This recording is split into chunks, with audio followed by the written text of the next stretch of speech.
El año es 480 a.C.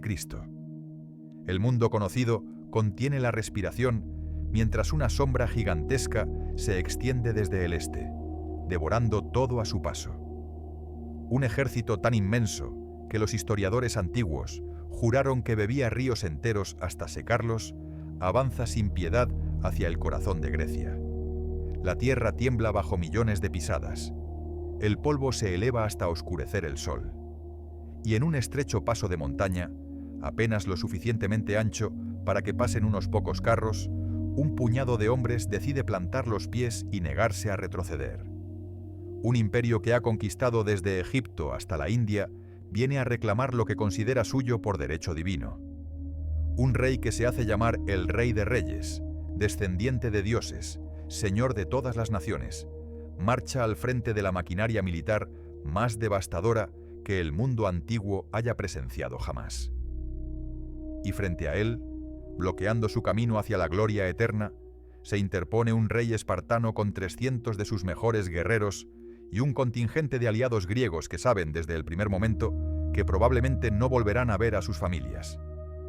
Hoy vas a descubrir cómo se forjó el ejército más grande de la antigüedad, una fuerza tan descomunal que parecía imposible de detener. Vas a presenciar cómo una pequeña fuerza de guerreros griegos agonizó durante 3 días bajo el peso de un enemigo que los superaba en una proporción que desafía la imaginación. Y vas a comprender cómo un puñado de hombres, negándose a huir cuando todo estaba perdido, cambió el curso de la historia occidental para siempre. Esta no es solo una historia de guerra. Es la historia de lo que ocurre cuando hombres ordinarios deciden hacer algo extraordinario. Es la historia de sacrificio, de honor, de la delgada línea que separa la libertad de la esclavitud eterna.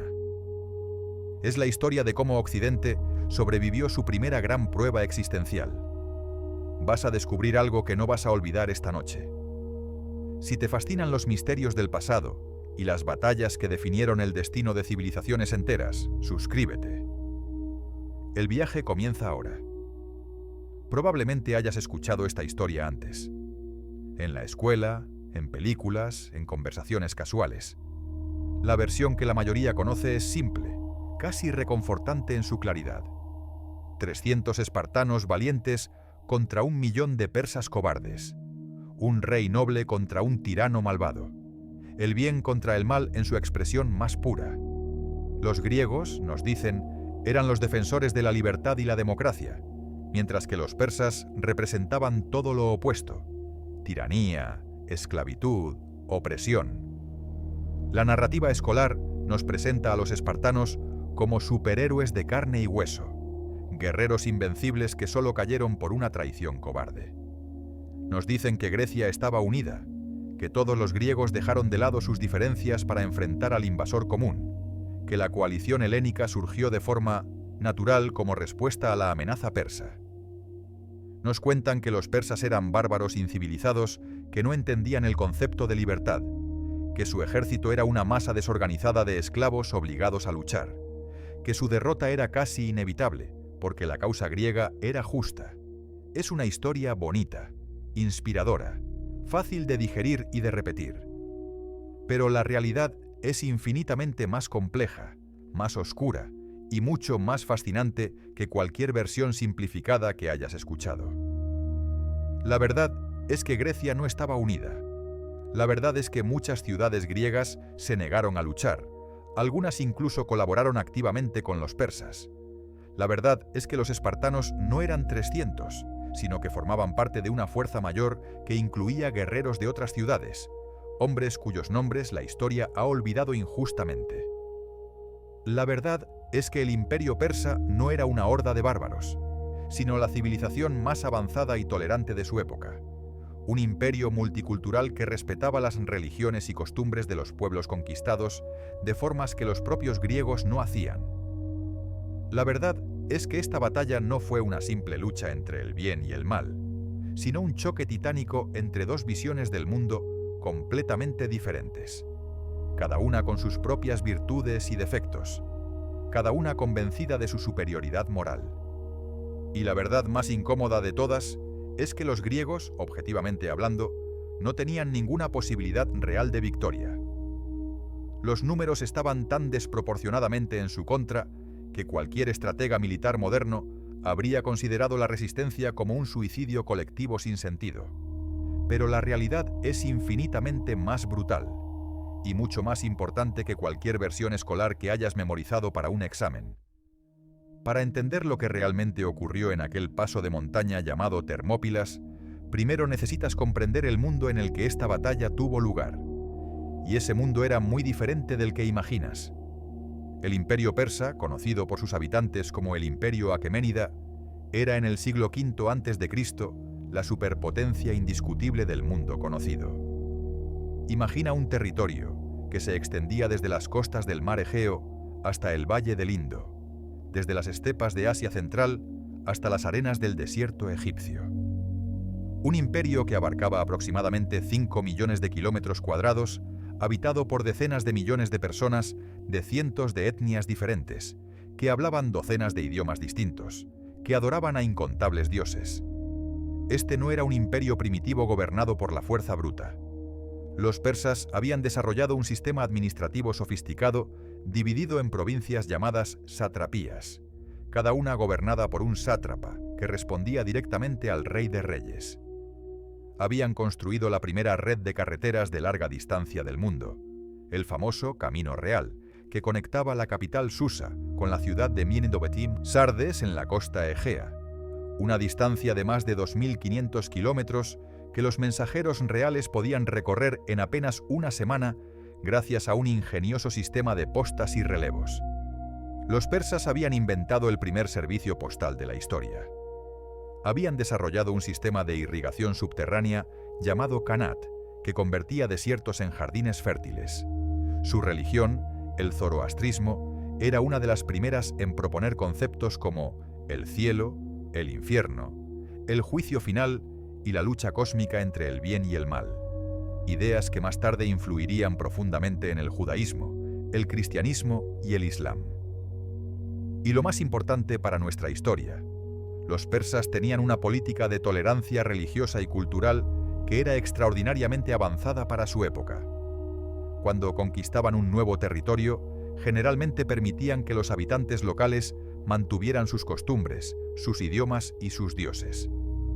El ejemplo más famoso es la liberación de los judíos del cautiverio babilónico por Ciro el Grande, un acto que le ganó el título de Mesías en las escrituras hebreas, el único no judío en recibir tal honor. En contraste, las ciudades-estado griegas eran fragmentos diminutos de territorio en comparación con este coloso.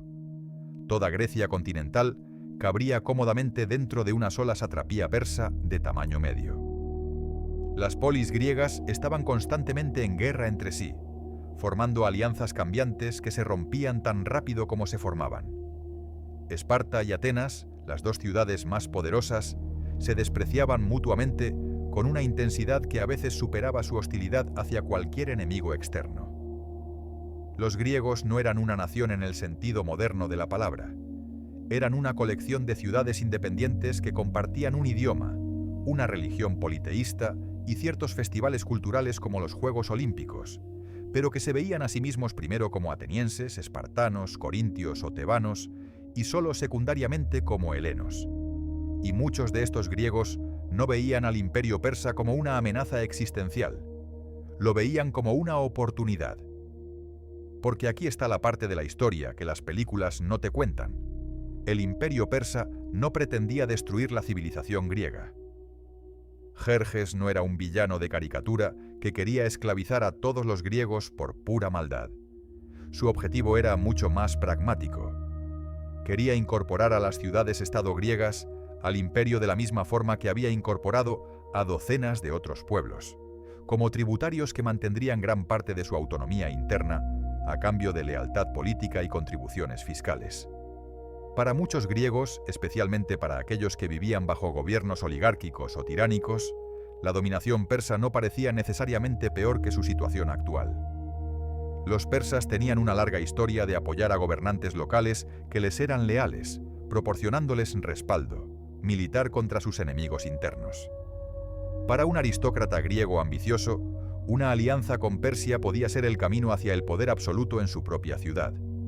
Y esto explica por qué, cuando Jerjes envió heraldos a las ciudades griegas pidiendo tierra y agua, los símbolos tradicionales de su misión, muchas ciudades simplemente aceptaron.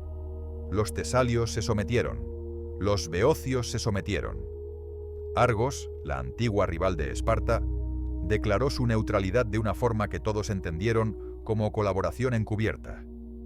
Incluso Tebas, que eventualmente enviaría un contingente a las Termópilas, estaba profundamente dividida, con una facción poderosa que favorecía la rendición. La coalición griega que finalmente se formó para resistir la invasión persa no representaba a toda Grecia. Representaba apenas a una fracción de las ciudades-estado, lideradas por Esparta y Atenas, que habían decidido que la libertad valía más que la seguridad. Y aquí llegamos a la primera gran ironía de esta historia.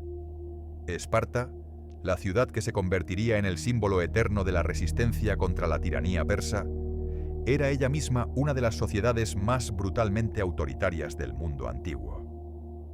Los espartanos habían construido su civilización sobre los hombros de los ilotas, una población de siervos que superaba en número a los ciudadanos espartanos en una proporción de aproximadamente 7-1. Estos ilotas no eran esclavos en el sentido tradicional. Eran más bien siervos atados a la tierra que cultivaban para sus amos espartanos. Pero su situación era en muchos aspectos peor que la de los esclavos comunes, porque vivían bajo una amenaza constante de violencia sistemática. Cada año, los éforos espartanos declaraban ritualmente la guerra a los ilotas, lo que legalizaba cualquier asesinato que los jóvenes espartanos cometieran contra ellos. Esta práctica, conocida como cripteia, servía simultáneamente como entrenamiento militar para los jóvenes guerreros y como herramienta de terror para mantener sometida a la población ilota. Los espartanos vivían en un estado permanente de paranoia, temiendo constantemente una rebelión de la masa de siervos que los rodeaba. Esta paranoia moldeaba cada aspecto de su sociedad, desde su sistema educativo brutalmente militarizado hasta su reluctancia a participar en campañas militares lejos de casa que dejaran a Esparta vulnerable. Y sin embargo, fueron estos mismos espartanos, guerreros forjados en una sociedad que practicaba formas de opresión que harían palidecer a los persas, quienes se convirtieron en los defensores de la libertad griega. La historia, como verás, raramente es simple. El conflicto entre Grecia y Persia no comenzó en las Termópilas. Sus raíces se hundían décadas atrás, en una serie de eventos que habían convertido lo que podría haber sido una relación de coexistencia pacífica en un enfrentamiento existencial. Todo comenzó con las ciudades griegas de la costa de Asia Menor, lo que hoy es la costa occidental de Turquía. Estas ciudades, fundadas siglos atrás por colonos griegos, habían caído bajo dominio persa cuando Ciro el Grande conquistó el reino de Lidia en el año 546 a.C. Durante décadas, estas ciudades griegas asiáticas habían vivido bajo el gobierno persa sin mayores problemas, gobernadas por tiranos locales que respondían ante los sátrapas persas, pero que mantenían considerable autonomía interna. Pero en el año 499 a.C., las cosas cambiaron. La ciudad de Mileto, una de las más prósperas de las ciudades griegas asiáticas, se rebeló contra el dominio persa. Las razones exactas de la rebelión son complejas y debatidas por los historiadores, pero involucran una combinación de ambiciones personales del tirano milesio Aristágoras, tensiones económicas crecientes y un genuino deseo de libertad entre la población griega. Aristágoras viajó a Grecia continental buscando apoyo para su rebelión. En Esparta fue rechazado rotundamente. El rey Cleómenes supuestamente terminó la audiencia cuando descubrió cuántos días de marcha separaban a Esparta del corazón del imperio persa. Pero en Atenas encontró oídos más receptivos. Los atenienses, recientemente liberados de su propia tiranía y experimentando los primeros años de su famosa democracia, sintieron simpatía por sus primos griegos al otro lado del Egeo. Además, tenían sus propias razones para temer a Persia. El antiguo tirano ateniense Hipias se había refugiado en la corte persa y conspiraba para recuperar el poder con ayuda persa. Atenas envió 20 naves de guerra para apoyar la rebelión jónica. La ciudad de Eretria, en la isla de Eubea, añadió 5 más. Era una fuerza pequeña, casi simbólica, pero su participación tendría consecuencias catastróficas. Las fuerzas griegas, combinadas con los rebeldes jonios, marcharon tierra adentro y atacaron la ciudad de Sardes, la capital de la satrapía de Lidia y antigua capital del reino lidio. En el caos del asalto, un incendio estalló y destruyó gran parte de la ciudad, incluyendo un templo importante dedicado a la diosa local Cibeles. Cuando el rey persa Darío el Grande recibió la noticia de que un grupo de griegos desconocidos, de una ciudad llamada Atenas, había quemado una de sus ciudades más importantes, supuestamente pidió a un sirviente que le repitiera 3 veces al día las palabras: «Señor, acuérdate de los atenienses». La rebelión jónica fue eventualmente aplastada con brutal eficiencia. Mileto fue saqueada, su población masculina masacrada o esclavizada, sus mujeres y niños deportados al interior del imperio. Fue un mensaje claro para cualquier otro pueblo que considerara desafiar el poder persa. Pero Darío no había olvidado a los atenienses. En el año 490 a.C., una fuerza expedicionaria persa cruzó el mar Egeo y desembarcó en la llanura de Maratón, a unos 40 kilómetros de Atenas. Su objetivo era castigar a los atenienses por su participación en la rebelión jónica y probablemente restaurar en el poder al tirano Hipias. Lo que ocurrió en Maratón debería haber sido una victoria persa fácil. Los atenienses estaban solos. Esparta había prometido enviar ayuda, pero llegó demasiado tarde, supuestamente porque sus leyes religiosas les prohibían marchar antes de la luna llena. Solo un pequeño contingente de la ciudad de Platea se unió a los atenienses. Pero contra todo pronóstico, los atenienses vencieron. La batalla de Maratón fue un triunfo espectacular para los griegos. Liderados por el estratega Milcíades, los hoplitas atenienses cargaron contra las líneas persas y las destruyeron. Según Heródoto, los griegos perdieron apenas 192 hombres, mientras que los persas sufrieron más de 6.000 bajas. La victoria de Maratón fue celebrada como un milagro. Transformó la percepción griega de los persas de enemigos invencibles a adversarios que podían ser derrotados. Convirtió a Atenas en el líder indiscutible del mundo griego, una posición que antes había ocupado Esparta. Y sembró las semillas de una arrogancia que casi destruiría a Grecia una década después. Porque Maratón no fue el final de la historia, fue apenas el prólogo. Darío murió en el año 486 a.C., 4 años después de Maratón, sin haber tenido la oportunidad de vengar su humillación. Pero dejó instrucciones claras a su sucesor. Ese sucesor era Jerjes, su hijo mayor con la reina Atosa, hija de Ciro el Grande. Jerjes heredó no solo el trono del imperio más grande del mundo, sino también la obligación sagrada de completar la obra de su padre. Y Jerjes no tenía intención de repetir los errores de Maratón. La expedición de Darío había sido una operación naval relativamente pequeña, diseñada para un golpe rápido y limitado. La expedición de Jerjes sería algo completamente diferente. Sería la movilización militar más grande que el mundo antiguo hubiera visto jamás. Una demostración de poder tan abrumadora que la resistencia griega colapsaría antes siquiera de comenzar. Durante 4 años completos, el imperio persa se preparó para la invasión. Ingenieros persas construyeron 2 puentes de barcas a través del Helesponto, el estrecho que separa Asia de Europa, cada uno de más de 1 kilómetro de longitud.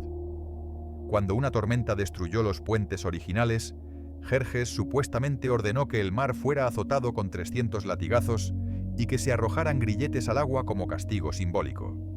Luego ordenó la construcción de nuevos puentes, más fuertes, que finalmente soportaron el peso del ejército más grande jamás reunido. Simultáneamente, ingenieros persas excavaron un canal a través del istmo del monte Athos, una península de la costa tracia donde, años antes, una flota persa había naufragado durante una tormenta. El canal tenía aproximadamente 2 kilómetros de longitud y era lo suficientemente ancho para que 2 trirremes pasaran simultáneamente. Era una obra de ingeniería faraónica, diseñada específicamente para evitar que el desastre del monte Athos se repitiera. Depósitos de grano y suministros fueron establecidos a lo largo de la ruta de marcha prevista. Alianzas fueron negociadas con reinos y tribus a lo largo del camino. Contingentes militares fueron convocados desde cada rincón del imperio, desde los desiertos de Libia hasta las montañas de Afganistán, desde las estepas de Asia Central hasta las selvas de la India. Cuando finalmente el ejército se puso en marcha en la primavera del año 480 a.C., era una fuerza de una magnitud que el mundo nunca había visto.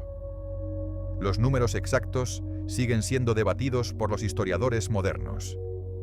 Heródoto, nuestra fuente principal, afirma que el ejército terrestre de Jerjes sumaba 1.700.000 soldados de infantería, 80.000 jinetes y 20.000 conductores de camellos y carros. La flota, según él, consistía en 1.207 trirremes tripulados por aproximadamente 240.000 marineros, más 3.000 naves de transporte adicionales. Estas cifras son casi con certeza exageraciones enormes. Los historiadores modernos estiman que el ejército terrestre probablemente contaba entre 100.000 y 300.000 hombres, mientras que la flota quizás sumaba entre 600 y 1.200 barcos de guerra. Pero incluso estas estimaciones más conservadoras representan una fuerza absolutamente colosal para los estándares de la época. Imagina lo que debió sentir un campesino griego al ver pasar este ejército. Días enteros de columnas marchando sin fin. El polvo elevándose hasta oscurecer el cielo. El sonido de cientos de miles de pies golpeando la tierra. El tintineo de armas y armaduras. El relinchar de miles de caballos. El bramido de los camellos. Los estandartes de 100 naciones diferentes ondeando al viento. Y al frente de todo, montado en un carro de oro tirado por caballos blancos sagrados, el rey de reyes en persona, Jerjes hijo de Darío, descendiente de Ciro, señor de todos los pueblos desde el amanecer hasta el ocaso. Grecia no se enfrentaba a un ejército, se enfrentaba a un apocalipsis caminante. La noticia del avance persa llegó a Grecia como una ola de terror que se extendía de ciudad en ciudad, de aldea en aldea. Mensajeros exhaustos cabalgaban día y noche llevando informes cada vez más aterradores. El ejército había cruzado el Helesponto. El ejército estaba en Tracia. El ejército había atravesado Macedonia. El ejército venía. Y con cada informe los números crecían. Algunos decían que eran 100.000. Otros juraban que eran 500.000. Los más exagerados hablaban de millones. Pero todos coincidían en una cosa. Era una fuerza más grande que cualquier cosa que Grecia pudiera reunir, más grande que cualquier cosa que el mundo hubiera visto jamás. El pánico se apoderó de muchas ciudades griegas. Los que habían dudado sobre someterse a Persia ahora encontraban su decisión mucho más fácil. Los heraldos persas que habían sido rechazados años antes ahora eran recibidos con brazos abiertos. Ciudades que habían jurado resistir hasta la muerte cambiaban de opinión cuando contemplaban los informes sobre el tamaño del ejército que se aproximaba. Tesalia, la región más septentrional de Grecia central, ofreció tierra y agua a Jerjes. Sus líderes argumentaron que era simplemente pragmatismo. Estaban en la ruta directa de la invasión y no tenían forma de defenderse. Pero su sumisión significaba que el primer obstáculo natural importante que los persas encontrarían no sería hasta mucho más al sur. Las ciudades del centro de Grecia cayeron una tras otra en la órbita persa. Algunas resistieron brevemente antes de aceptar lo inevitable. Otras ni siquiera fingieron resistencia. La marea persa avanzaba hacia el sur aparentemente imparable, engullendo todo a su paso. En Esparta y Atenas, las dos ciudades que lideraban la resistencia, la situación era desesperada. Los espartanos consultaron al oráculo de Delfos, el santuario más sagrado de toda Grecia, buscando guía divina sobre cómo enfrentar la amenaza. La respuesta que recibieron fue devastadora. La Pitia, la sacerdotisa que servía como voz del dios Apolo, pronunció una profecía que helaría la sangre de cualquiera que la escuchara. Les dijo que o bien Esparta sería destruida por los bárbaros, o bien su rey moriría. No había tercera opción. No había escapatoria. Uno de los dos destinos se cumpliría inevitablemente. Los embajadores espartanos regresaron a su ciudad con el corazón pesado. Habían esperado palabras de aliento, promesas de victoria divina, garantías de que los dioses favorecerían su causa justa. En cambio, habían recibido una sentencia de muerte. Pero los espartanos no eran gente que se rindiera ante las malas noticias. Si uno de los dos destinos debía cumplirse, entonces la elección era clara. La ciudad no podía perecer. El rey debía morir. En ese momento, Esparta tenía dos reyes, como era su tradición. El sistema de doble monarquía espartano era único en el mundo griego, un vestigio de tiempos antiguos que los espartanos mantenían por razones religiosas y políticas.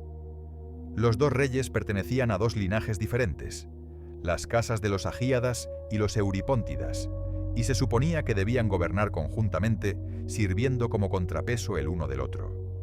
En el año 480 a.C., el rey Agíada era Leónidas, un hombre de aproximadamente 60 años que había ascendido al trono de forma inesperada apenas una década antes. Su predecesor, su medio hermano Cleómenes, había muerto en circunstancias misteriosas, probablemente un suicidio provocado por la locura.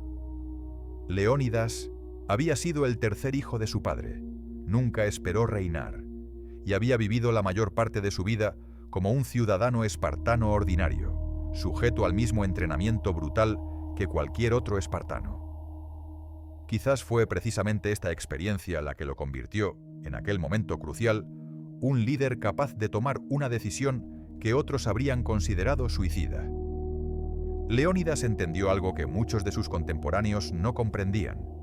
Entendió que la batalla que se avecinaba no podía ganarse en términos convencionales. Los números eran simplemente demasiado desproporcionados.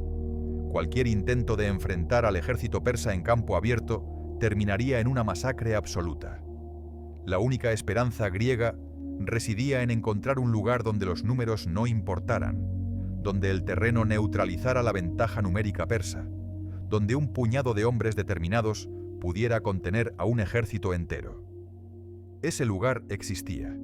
Se llamaba las Termópilas.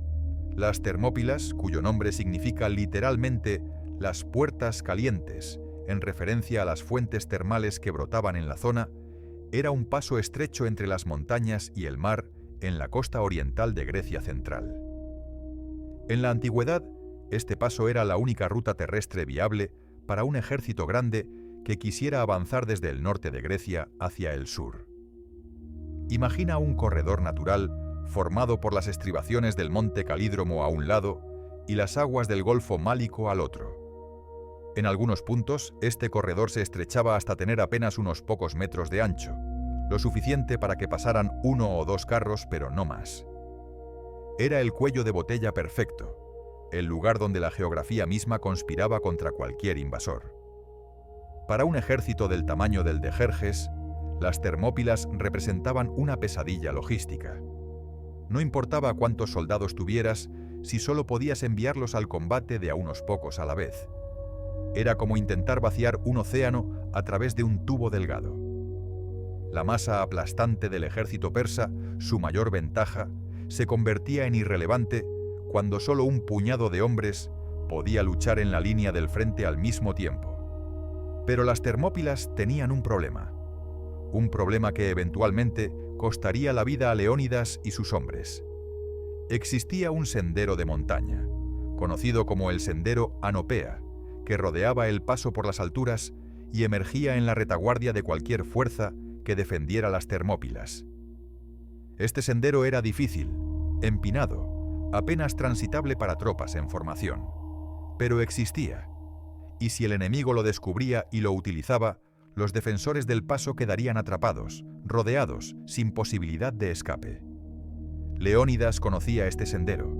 Sabía que representaba el talón de Aquiles de toda la posición defensiva, pero también sabía que no tenía otra opción. Las Termópilas, con todos sus defectos, seguían siendo el mejor lugar para hacer frente al coloso persa. La decisión de quién defendería el paso fue objeto de intensas discusiones en Esparta. La situación era extraordinariamente compleja, debido a un factor que a menudo se olvida en las versiones populares de la historia. Los espartanos estaban celebrando las fiestas carneas, uno de sus festivales religiosos más importantes, y las leyes espartanas prohibían estrictamente que el ejército marchara durante estas celebraciones. Además, los Juegos Olímpicos estaban en pleno apogeo. Esta era una tregua sagrada que afectaba a toda Grecia, un período durante el cual se suponía que todas las hostilidades debían cesar para permitir que atletas y espectadores viajaran con seguridad a Olimpia. Los griegos se tomaban estas obligaciones religiosas con una seriedad que a nosotros, desde nuestra perspectiva moderna, puede parecernos absurda dadas las circunstancias. Pero para ellos, ofender a los dioses era tan peligroso como enfrentar al ejército persa. El compromiso al que llegaron fue enviar una fuerza de avanzada, un contingente pequeño que pudiera partir inmediatamente sin violar las prohibiciones religiosas. Esta fuerza mantendría el paso hasta que las festividades terminaran y el ejército espartano completo pudiera marchar. Leónidas seleccionó a 300 espartanos para acompañarlo, pero no eligió a cualquier 300. Específicamente eligió a hombres que tuvieran hijos varones vivos. En el contexto espartano, esto significaba elegir a hombres cuya muerte no extinguiría sus linajes familiares. Era una decisión profundamente significativa, una admisión tácita de que esta misión probablemente sería un viaje sin retorno. Los 300 espartanos que marcharon hacia las Termópilas no eran simplemente soldados. Eran los productos de un sistema de entrenamiento militar que no tenía igual en el mundo antiguo. Desde el nacimiento, la vida de un espartano estaba determinada por el Estado. Los bebés eran examinados por ancianos que decidían si eran lo suficientemente fuertes para vivir. Los que eran considerados débiles o deformes eran supuestamente abandonados en las laderas del monte Taygeto, aunque los historiadores modernos debaten si esta práctica era tan sistemática como las fuentes antiguas sugieren. A los 7 años, los niños espartanos eran separados de sus familias e ingresados en el agoge, el sistema educativo espartano.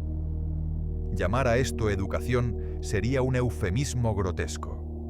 El agoge era más parecido a un campo de entrenamiento militar permanente, combinado con lo que hoy llamaríamos abusos sistemáticos institucionalizados. Los niños vivían en barracones, dormían en camas de paja que ellos mismos debían recoger a mano de las orillas del río Eurotas, y recibían apenas la comida suficiente para sobrevivir. Esta escasez era intencional. Se esperaba que los niños robaran comida para complementar sus raciones, desarrollando así habilidades de sigilo y astucia. Pero si los atrapaban robando, eran castigados, brutalmente, no por robar, sino por dejarse atrapar. El entrenamiento físico era despiadado.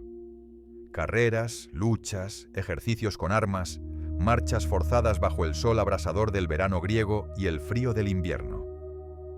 Los niños aprendían a soportar el dolor sin quejarse, a obedecer órdenes sin cuestionar, a subordinar completamente sus deseos individuales a las necesidades del colectivo. Y lo más importante, aprendían a no tener miedo a la muerte. La sociedad espartana glorificaba la muerte en batalla como el destino más honorable que un hombre podía alcanzar. Las madres espartanas supuestamente despedían a sus hijos con la famosa frase «regresa con tu escudo o sobre él». El escudo era demasiado pesado para huir corriendo, así que abandonarlo significaba huida cobarde. Regresar con él significaba victoria, o al menos supervivencia honorable. Regresar sobre él significaba muerte en combate, cargado por tus compañeros. Cuando un espartano alcanzaba los 20 años y completaba el agoge, se convertía en ciudadano de pleno derecho y se unía a uno de los comedores comunes llamados Syssitia, donde pasaría la mayor parte de su vida adulta comiendo, entrenando y viviendo junto a sus compañeros guerreros. Incluso después de casarse, los espartanos seguían viviendo principalmente en los barracones, visitando a sus esposas solo ocasionalmente y en secreto. El resultado de este sistema era una sociedad completamente militarizada, donde cada ciudadano varón era un soldado profesional que había pasado toda su vida preparándose para la guerra. En un mundo donde la mayoría de los ejércitos estaban compuestos por campesinos que dejaban sus campos para luchar cuando era necesario, los espartanos eran una anomalía aterradora. Guerreros a tiempo completo para quienes el combate no era una interrupción de la vida normal, sino la vida normal misma. Pero Leónidas no marchó solo con sus 300 espartanos. Esta es una de las grandes distorsiones de la narrativa popular. El contingente griego que se dirigió a las Termópilas incluía fuerzas de múltiples ciudades-estado. Los tespios enviaron 700 hombres. Los tebanos aportaron 400. Había también contingentes de Corinto, Arcadia, Micenas, Fliunte y otras ciudades. En total, la fuerza inicial que llegó a las Termópilas probablemente sumaba entre 6.000 y 7.000 hombres. No eran 300 contra 1.000.000. Eran varios miles contra varios cientos de miles. Pero la desproporción seguía siendo absolutamente aplastante. Cuando los griegos llegaron a las Termópilas, encontraron un antiguo muro defensivo que había sido construido siglos antes por los focidios para protegerse de las incursiones tesalias. Este muro estaba en ruinas, pero los griegos trabajaron frenéticamente para reconstruirlo, reforzando las defensas en el punto más estrecho del paso. Y luego esperaron. La espera debió ser insoportable. Cada día llegaban nuevos informes sobre el avance persa. El ejército había cruzado tal río. El ejército había destruido tal ciudad. El ejército estaba cada vez más cerca. El cielo al norte comenzó a oscurecerse con el polvo levantado por millones de pies marchando. Algunos de los aliados griegos comenzaron a dudar. Los peloponesios argumentaron que sería mejor retirarse al istmo de Corinto, el estrecho cuello de tierra que conectaba el Peloponeso con el resto de Grecia, y hacer la defensa allí. Esta estrategia abandonaría a su suerte a toda la Grecia central, incluyendo Atenas, pero protegería el corazón del Peloponeso. Leónidas se negó. Retirarse significaría abandonar a los aliados que habían confiado en él. Significaría demostrar que la palabra de Esparta no valía nada. Y significaría entregar sin lucha el paso que representaba la mejor oportunidad de Grecia para contener la avalancha persa. Los griegos se quedaron en las Termópilas. Cuando finalmente el ejército persa llegó a la vista del paso, el espectáculo debió ser aterrador más allá de toda descripción. Imagina estar parado en aquel estrecho desfiladero, con las montañas alzándose a tu espalda y el mar brillando a tu izquierda, y frente a ti, extendiéndose hasta donde alcanza la vista, un mar de humanidad que hace que el océano real parezca pequeño en comparación. Tiendas de campaña cubriendo cada centímetro de terreno disponible en la llanura más allá del paso. Columnas de humo elevándose desde miles de fogatas. El murmullo constante de un campamento militar más grande que la mayoría de las ciudades de Grecia. Caballos, camellos, elefantes, según algunas fuentes. Carros de guerra con hoces en las ruedas.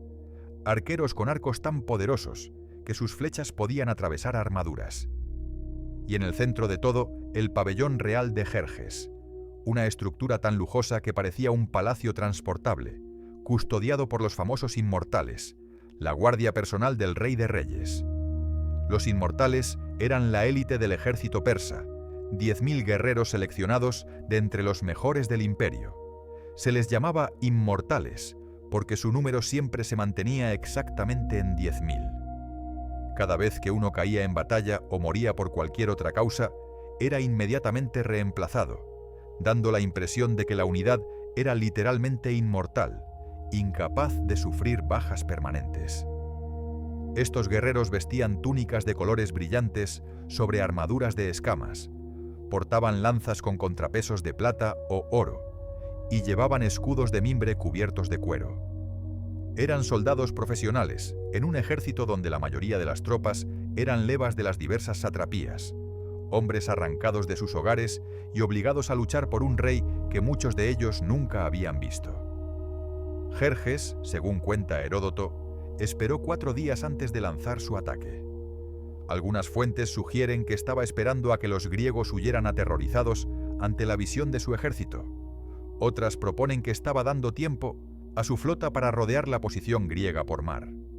Otras más argumentan que simplemente necesitaba tiempo para organizar la logística de alimentar a un ejército tan descomunal.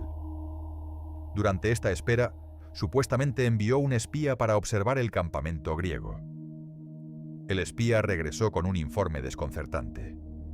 Los espartanos estaban tranquilamente haciendo ejercicios físicos y peinándose sus largas cabelleras. Jerjes consultó con Demarato, un antiguo rey espartano que había sido exiliado y ahora servía como consejero en la corte persa. Demarato explicó que los espartanos solo se arreglaban el cabello antes de enfrentar un peligro mortal. Estaban preparándose para morir. Jerjes supuestamente se rió. Envió un mensaje a los griegos ordenándoles que entregaran sus armas.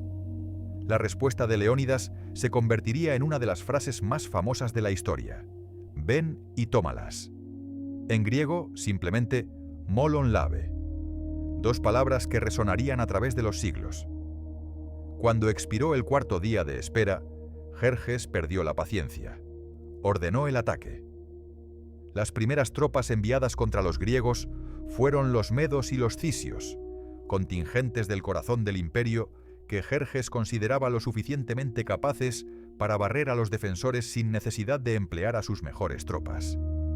Fue un error costoso. Lo que ocurrió en aquel estrecho paso durante las siguientes horas fue una carnicería, pero no del tipo que Jerjes había anticipado. Los hoplitas griegos eran guerreros diseñados para exactamente este tipo de combate. Su equipamiento, la panoplia hoplita, consistía en un gran escudo redondo de madera y bronce llamado aspis, que cubría desde el hombro hasta la rodilla, un casco de bronce que protegía toda la cabeza, dejando solo una abertura en forma de T para los ojos y la boca, una coraza de bronce o de lino reforzado, grebas de bronce para las espinillas, y como arma principal una lanza de aproximadamente 2,5 metros de longitud. En formación cerrada, con los escudos superpuestos formando una muralla de bronce, los hoplitas eran prácticamente invulnerables a las armas ligeras de la infantería persa. Las lanzas griegas eran más largas que las persas, lo que les daba ventaja en el alcance. Y la armadura griega, mucho más pesada y protectora que el equipamiento persa, convertía a cada hoplita en una pequeña fortaleza ambulante. Los medos atacaron con valor, pero se estrellaron contra el muro de escudos griegos como olas contra un acantilado. Las lanzas griegas los alcanzaban antes de que pudieran acercarse lo suficiente para usar sus propias armas. Los que lograban pasar las puntas de las lanzas se encontraban con las espadas cortas griegas, diseñadas específicamente para el combate cuerpo a cuerpo en formaciones apretadas. Oleada tras oleada de soldados persas fue enviada al estrecho paso.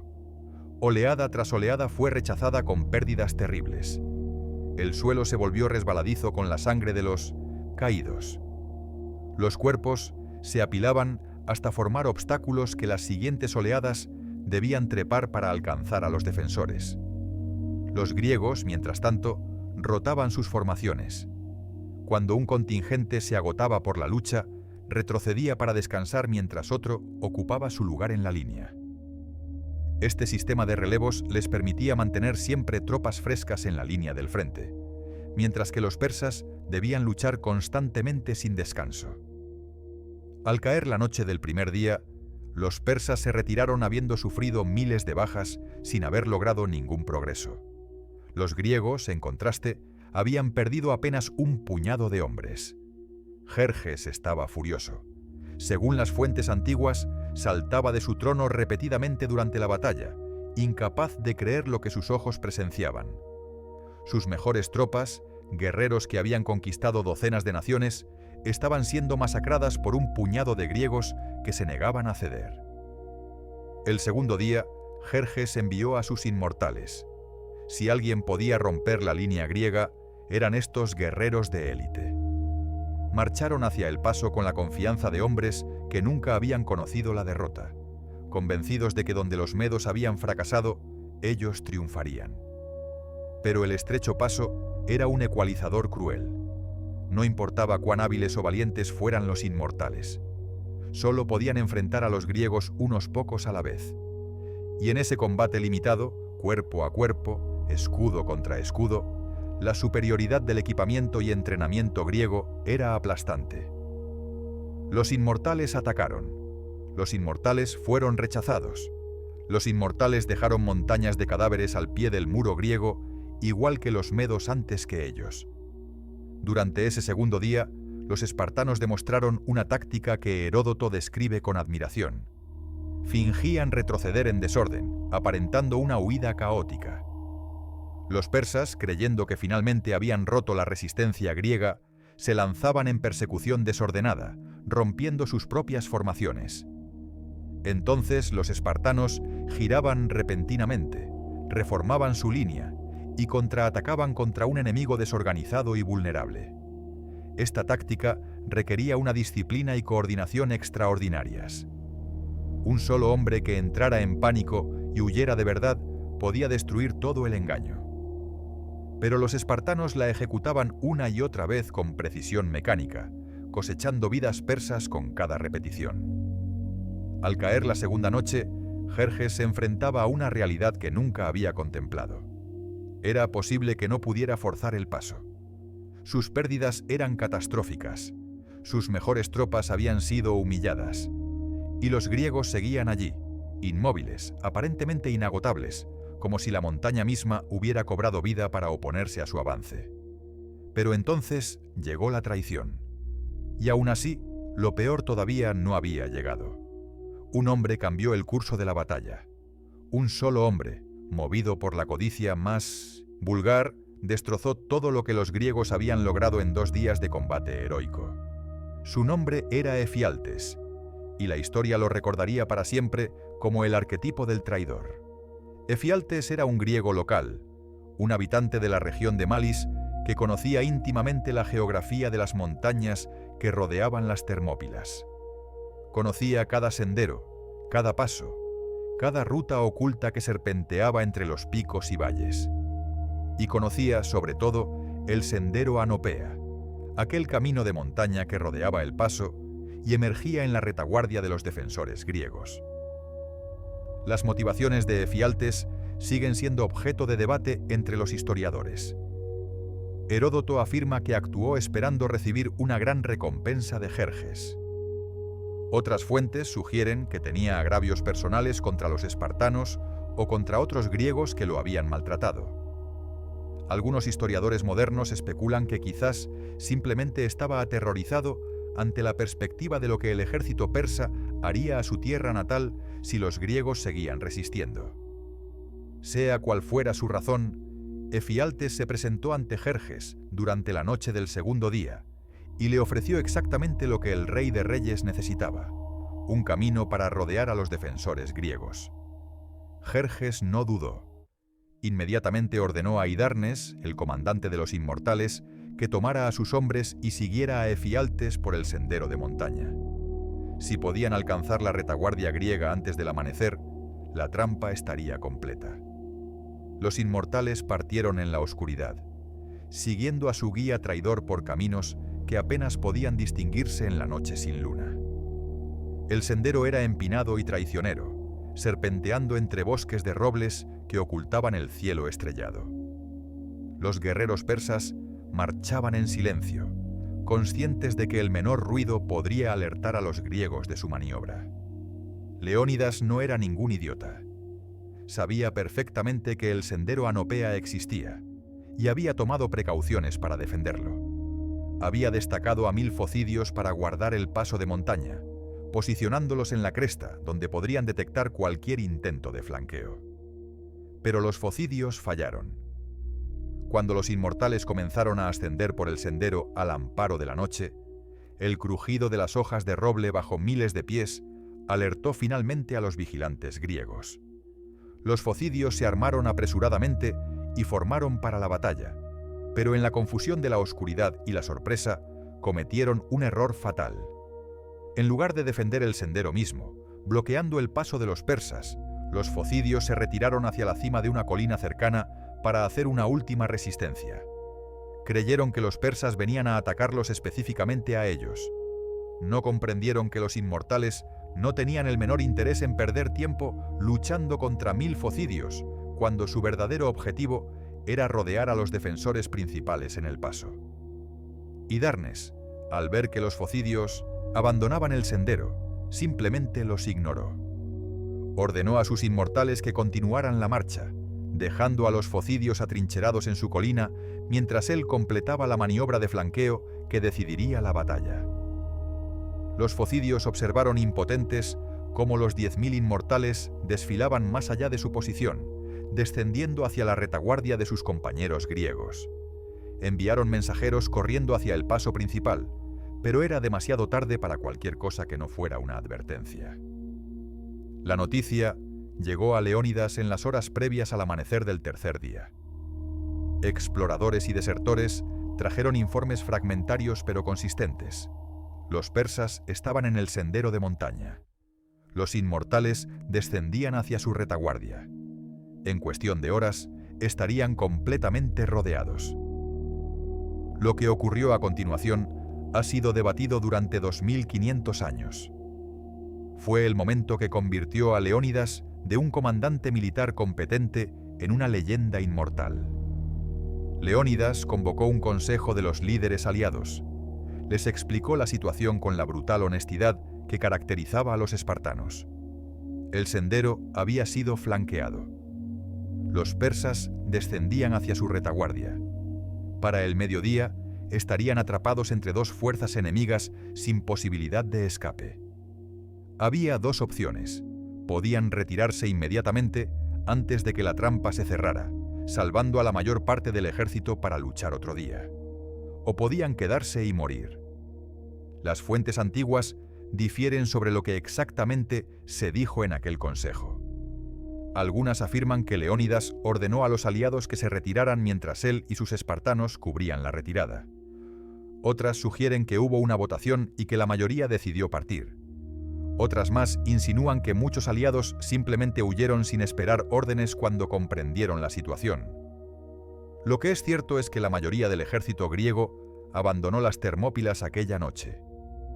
Miles de hombres partieron en la oscuridad, marchando hacia el sur lo más rápido que podían, intentando poner distancia entre ellos y la trampa que se cerraba. Pero no todos se fueron. Leónidas se quedó con sus 300 espartanos. Esto era de esperarse. Los espartanos tenían leyes estrictas contra la retirada en batalla, y la profecía del oráculo pesaba sobre ellos como una sentencia ineludible.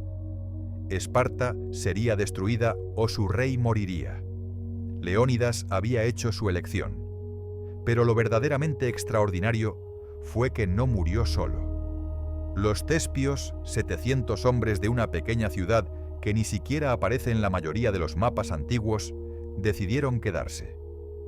Su comandante, Demófilo, declaró que él y sus hombres no abandonarían a los espartanos en su hora final. Habían venido a las Termópilas para defender Grecia, y en las Termópilas morirían. La decisión de los tespios es, en muchos sentidos, más impresionante que la de los espartanos. Los espartanos estaban culturalmente programados para elegir la muerte antes que la retirada. Toda su sociedad, todo su entrenamiento, toda su identidad como guerreros los empujaba hacia esa elección. No tenían otra opción real que quedarse y morir con honor. Pero los tespios no eran espartanos. Eran ciudadanos ordinarios de una pequeña ciudad-estado sin pretensiones de grandeza militar. No tenían leyes que prohibieran la retirada. No tenían oráculos que exigieran el sacrificio de su líder. Tenían familias esperándolos en casa. Tenían toda la razón del mundo para marcharse con los demás aliados. Y sin embargo, eligieron quedarse. Eligieron morir junto a hombres que apenas conocían, defendiendo un paso que ya estaba perdido, en una batalla que no podían ganar. La historia ha sido injusta con los tespios. Cuando la gente habla de las Termópilas, habla de los 300 espartanos. Raramente menciona a los 700 tespios que cayeron junto a ellos. Es una omisión que debería corregirse. También se quedó un contingente de 400 tebanos, aunque las fuentes antiguas son ambiguas sobre si lo hicieron voluntariamente o fueron retenidos como rehenes por Leónidas, quien desconfiaba de la lealtad tebana. Tebas tenía una facción poderosa que favorecía la sumisión a Persia, y algunos historiadores creen que Leónidas mantuvo a los tebanos consigo para asegurarse de que no desertaran hacia el enemigo. Así pues, cuando amaneció el tercer día, aproximadamente 1.400 griegos permanecían en las Termópilas para enfrentar a todo el ejército persa. 1.400 hombres contra cientos de miles, rodeados, sin esperanza de refuerzos, sin posibilidad de victoria. Para comprender por qué estos hombres eligieron una muerte segura, necesitas entender lo que estaba en juego. No luchaban solo por sus propias vidas o por el honor de sus ciudades. Luchaban por algo mucho más grande. Si los persas atravesaban las Termópilas sin oposición, nada podría detenerlos hasta que llegaran al istmo de Corinto. Toda la Grecia central caería. Atenas sería saqueada. Los tesoros de Delfos serían profanados. La cuna de la democracia, de la filosofía, del teatro, de la ciencia occidental, sería aplastada bajo el peso de un imperio oriental.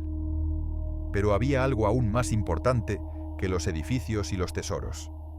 Había algo que Jerjes nunca podría conquistar mientras quedara un solo griego dispuesto a resistir. La idea de la libertad. Los griegos no eran perfectos. Ya hemos hablado de la esclavitud espartana, de las guerras constantes entre ciudades, de las 1000 contradicciones de su sociedad. Pero habían desarrollado algo que ninguna otra civilización de su época poseía: la noción de que los ciudadanos podían gobernarse a sí mismos, que las leyes debían aplicarse igualmente a todos, que ningún hombre, por poderoso que fuera, estaba por encima de la comunidad. Esta idea, naciente y frágil, amenazaba con ser aplastada por un imperio donde la voluntad de un solo hombre era ley suprema, donde millones de súbditos vivían y morían según los caprichos del Rey de Reyes. Y los hombres que permanecieron en las Termópilas aquel tercer día entendían esto, quizás no en términos filosóficos abstractos, pero sí en sus huesos, en sus corazones, en cada fibra de su ser. Entendían que estaban luchando por algo más grande que ellos mismos, algo que valdría la pena preservar aunque les costara la vida. Cada hora que resistieran era una hora más que la flota griega tenía para reagruparse en Salamina. Cada hora que resistieran era una hora más que Atenas tenía para evacuar a sus ciudadanos. Cada hora que resistieran era una hora más que Grecia tenía para prepararse para la batalla decisiva que vendría. Su muerte no sería en vano. Su sacrificio compraría tiempo. Y el tiempo, en aquel momento desesperado, era el recurso más valioso que Grecia poseía. Leónidas lo entendía, y por eso, cuando llegó el amanecer del tercer día, reunió a sus hombres para lo que sabía que sería su última batalla. Las fuentes antiguas nos ofrecen vislumbres fragmentarios de lo que ocurrió aquella mañana. Se dice que Leónidas ordenó a sus hombres que desayunaran bien, porque cenarían en el Hades. Se dice que los espartanos se peinaron cuidadosamente sus largas cabelleras, preparándose para la muerte con la misma meticulosidad con la que se preparaban para la vida. Se dice que hubo oraciones a los dioses, rituales de despedida, palabras finales entre compañeros que habían luchado hombro con hombro durante décadas. Lo que es seguro es que cuando los primeros rayos del sol iluminaron el paso de las Termópilas, los griegos no estaban atrincherados detrás de su muro esperando el ataque. Estaban avanzando. Leónidas tomó una decisión táctica que reflejaba su comprensión de la situación. El muro defensivo que había servido también durante los 2 primeros días era ahora inútil. Con los persas descendiendo por su retaguardia, quedarse detrás del muro significaba quedar atrapado entre 2 fuerzas enemigas sin espacio para maniobrar. En cambio, Leónidas condujo a sus hombres hacia adelante, hacia el ensanchamiento del paso donde podrían luchar en un espacio más abierto. Si iban a morir, morirían atacando, no acorralados contra una pared como animales esperando el matadero. Los persas se encontraron con una visión que debió desconcertarlos profundamente. Los griegos, superados en una proporción que desafiaba la lógica, estaban cargando contra ellos. No había miedo en sus ojos, no había vacilación en sus pasos. Avanzaban como hombres que habían hecho las paces con la muerte y ya no tenían nada que temer. Jerjes, observando la batalla desde una posición elevada, Había ordenado que sus tropas fueran empujadas hacia adelante con látigos.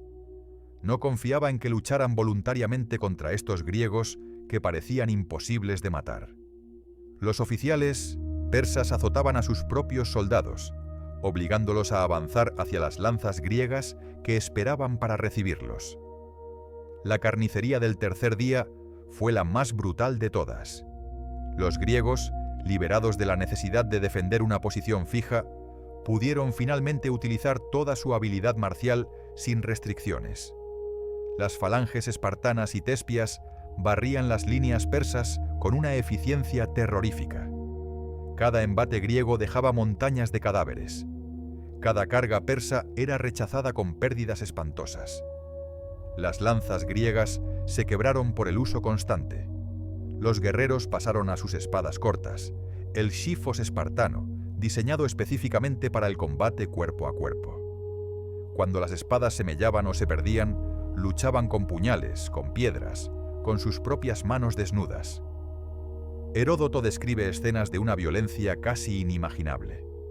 Guerreros griegos mordiendo a sus enemigos cuando ya no tenían armas. Espartanos luchando con los muñones de brazos cercenados.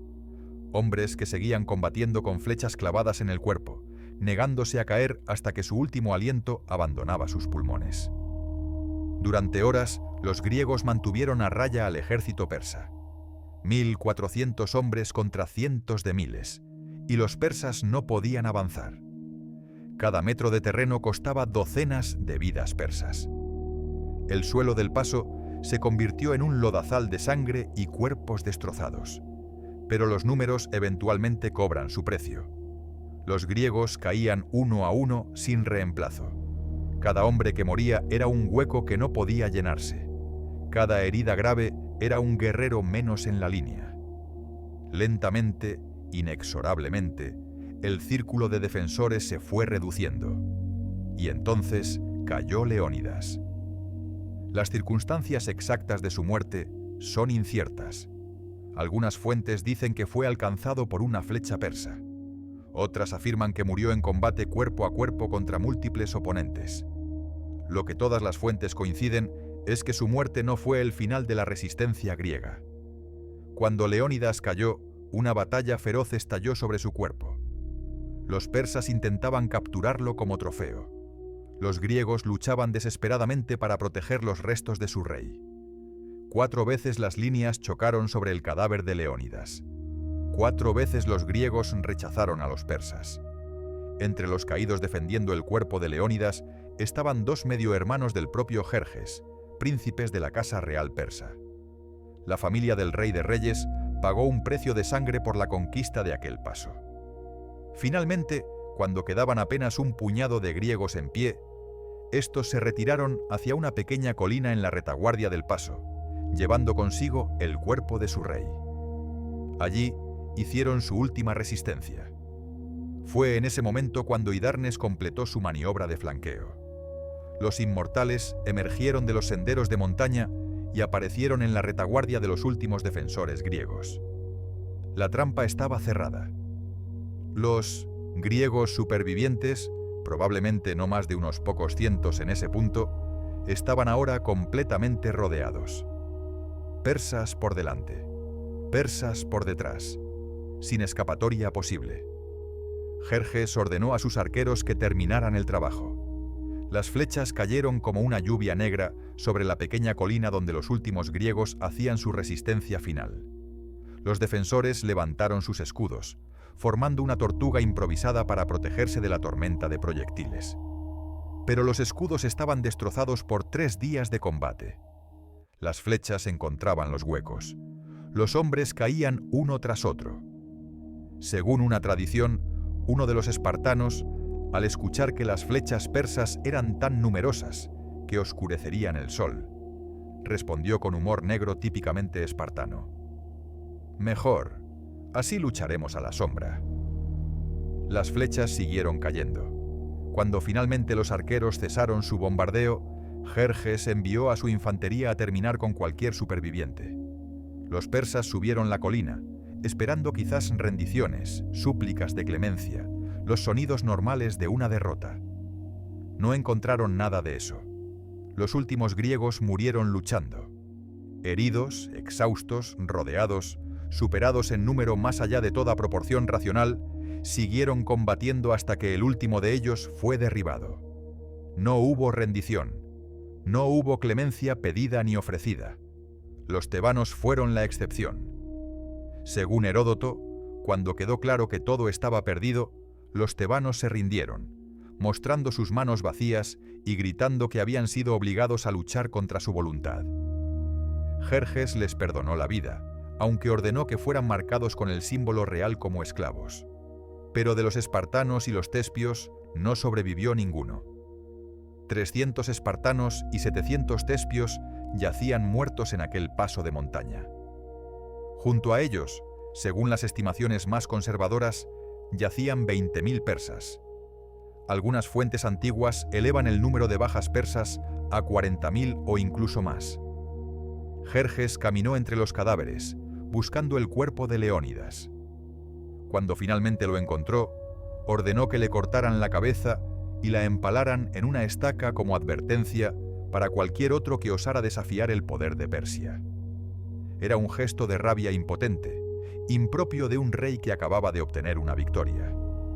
Los persas normalmente honraban a los enemigos valientes, incluso en la derrota.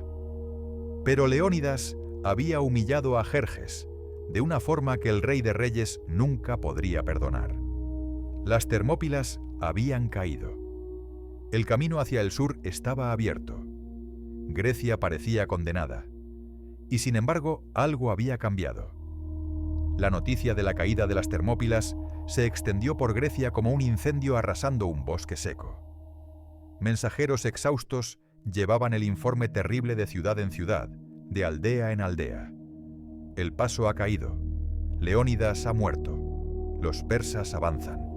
El pánico se apoderó de regiones enteras. Familias que habían esperado hasta el último momento para decidir si huir o quedarse ahora, empacaban frenéticamente sus posesiones más valiosas y se lanzaban a los caminos. Los templos se llenaban de personas suplicando a los dioses que detuvieran la marea persa. Los sacerdotes consultaban oráculos cada vez más desesperados, buscando alguna señal de esperanza en un horizonte que se oscurecía por momentos. Pero mientras el terror se propagaba, también lo hacía otra cosa, una historia. La historia de cómo un puñado de hombres había detenido al ejército más grande del mundo durante 3 días.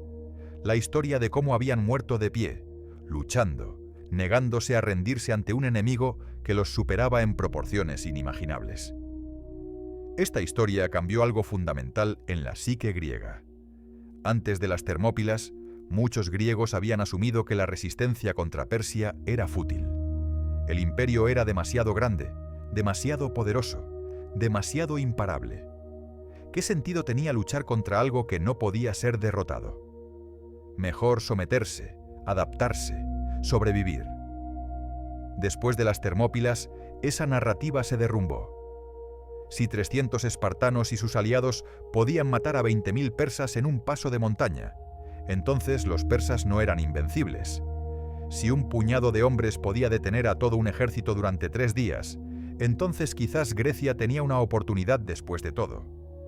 Si Leónidas había elegido morir antes que rendirse, entonces cada griego enfrentaba ahora la misma pregunta. ¿Qué estás dispuesto a sacrificar por tu libertad? El sacrificio de las Termópilas no detuvo a los persas, pero encendió algo en el corazón griego que ningún ejército persa podría apagar. Mientras tanto, Jerjes continuaba su avance hacia el sur, aparentemente imparable. Su ejército fluía por los pasos de montaña que ahora estaban abiertos, derramándose sobre la llanura de Beocia como un río desbordado. Las ciudades que no se habían sometido previamente lo hacían ahora, aterradas ante la visión del coloso que se aproximaba. Tebas abrió sus puertas sin resistencia, sus líderes propersas finalmente triunfantes sobre la facción que había abogado por la resistencia. Otras ciudades beocias siguieron el ejemplo. El camino hacia Atenas estaba completamente despejado. Los atenienses enfrentaban ahora una decisión imposible. Su ejército era demasiado pequeño para defender la ciudad contra la fuerza persa.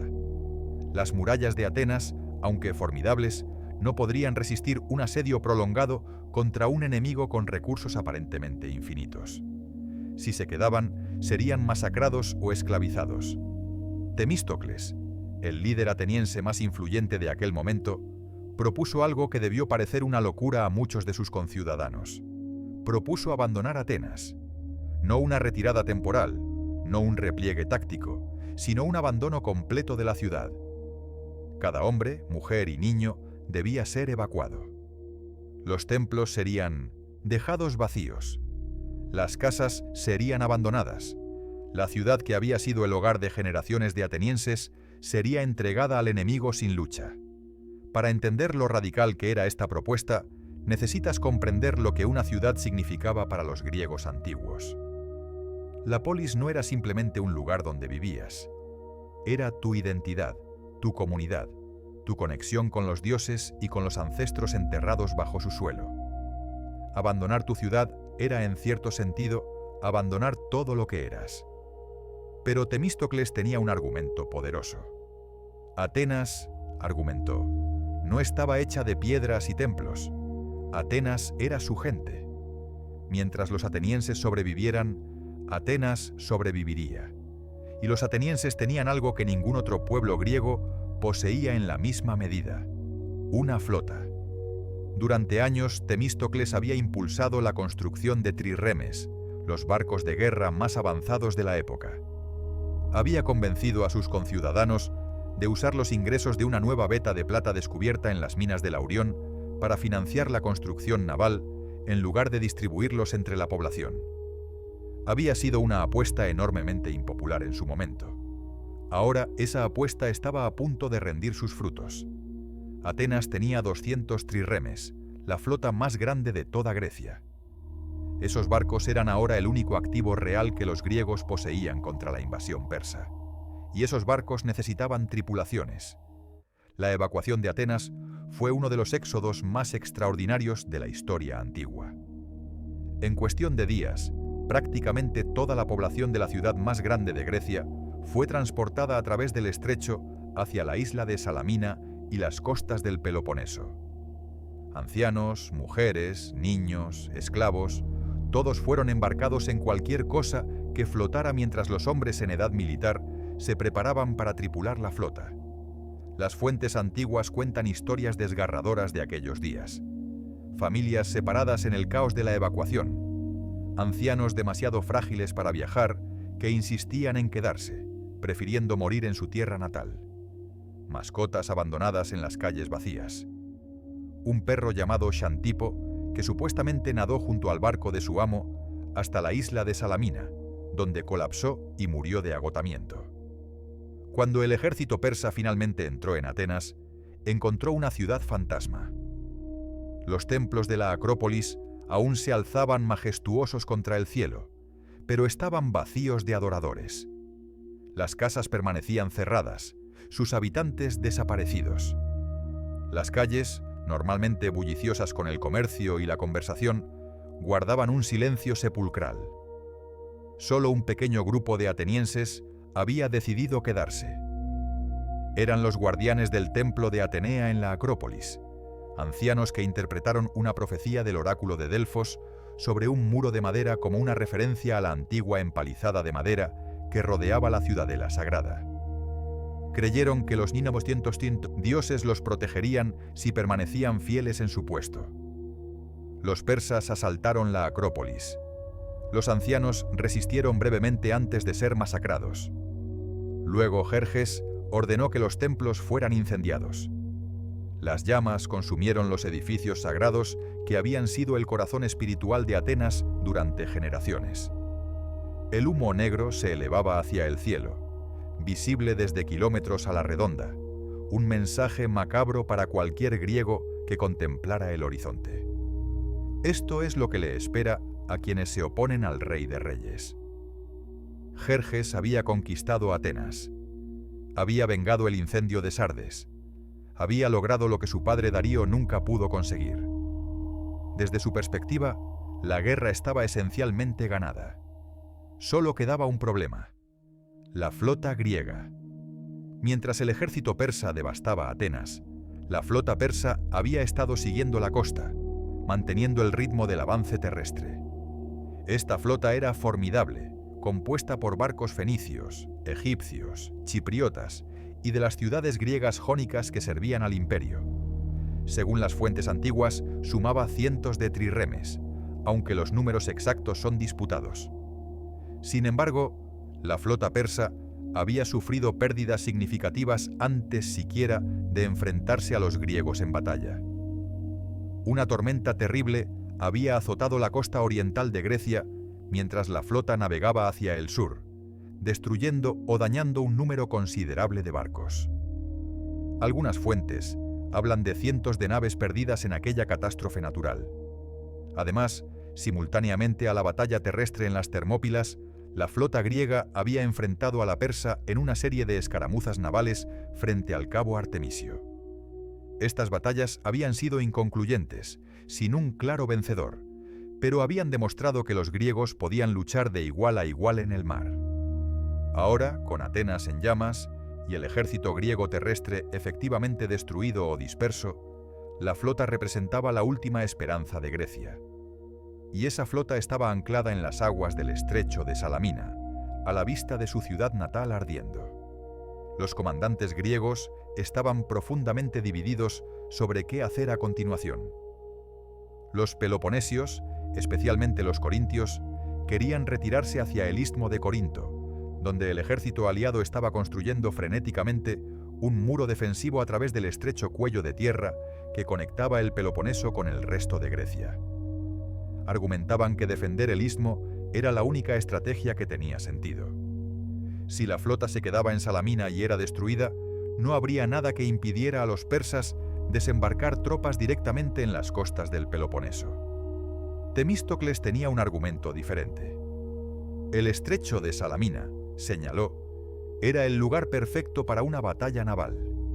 Las aguas eran estrechas y confinadas, lo que neutralizaría la ventaja numérica persa de la misma forma que el paso de las Termópilas había neutralizado su superioridad terrestre.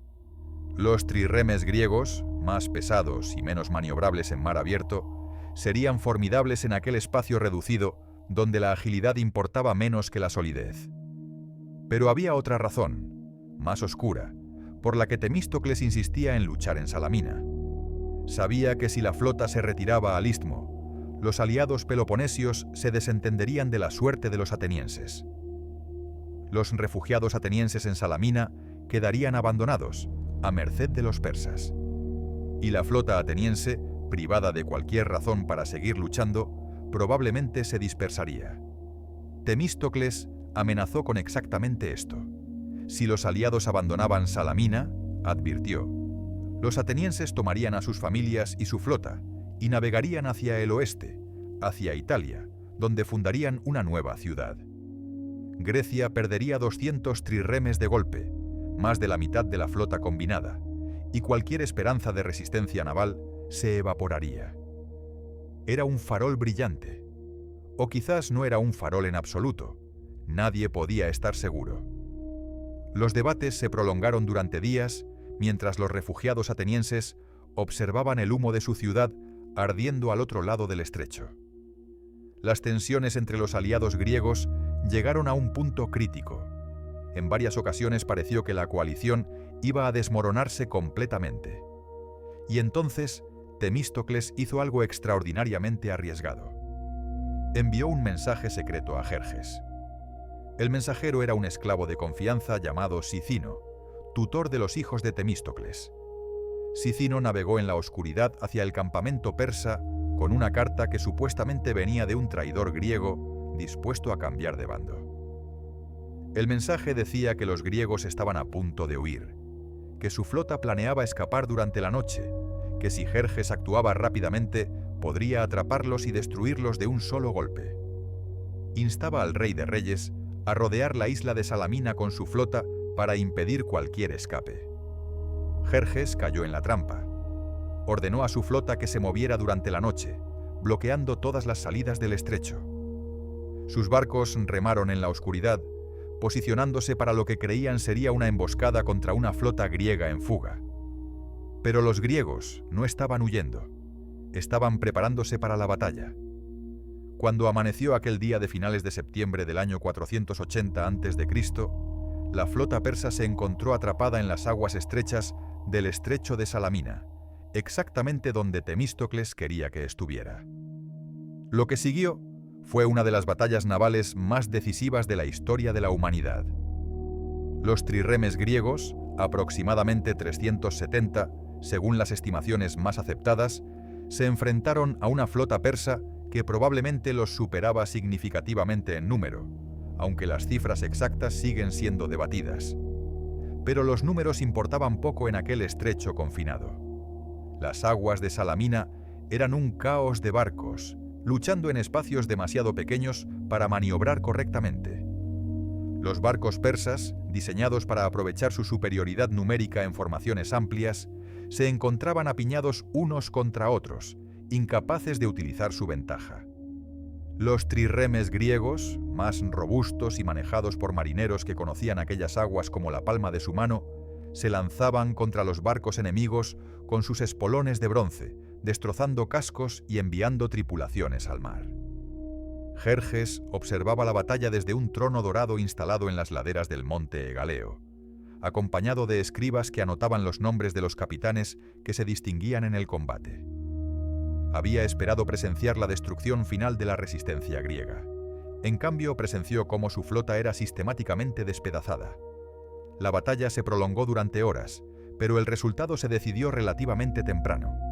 La flota persa fue derrotada de forma aplastante. Decenas de barcos fueron hundidos o capturados.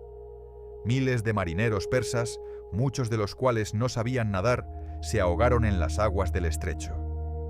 Los supervivientes huyeron en desorden hacia las playas de Ática, donde muchos fueron masacrados por los hoplitas griegos que esperaban en la orilla.